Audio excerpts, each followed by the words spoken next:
अजीजों, आज आपके साथ मिलकर किताब मुकद्दस से मैं 3 आयात तलावत करना चाहता हूं और कुछ नहीं कहूंगा। इनमें मेरे लिए और आपके लिए बहुत बड़ा सबक है।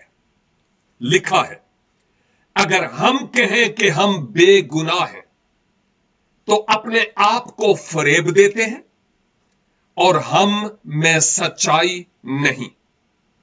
अगर हम अपने गुनाहों का इकरार करें तो वो हमारे गुनाहों के मुआफ करने और हमें सारी नाराजगी से पाक करने में सच्चा और आदिल है।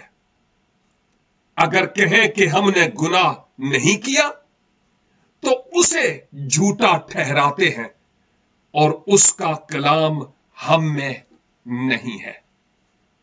परवरदिगार मुझे और आपको ज़ाते इलाही के सामने खुली किताब की मानिंद हॉनेस्ट और दयानतदार बनने का फजल अनायत फरमाए। आमीन एंड गॉड ब्लेस यू।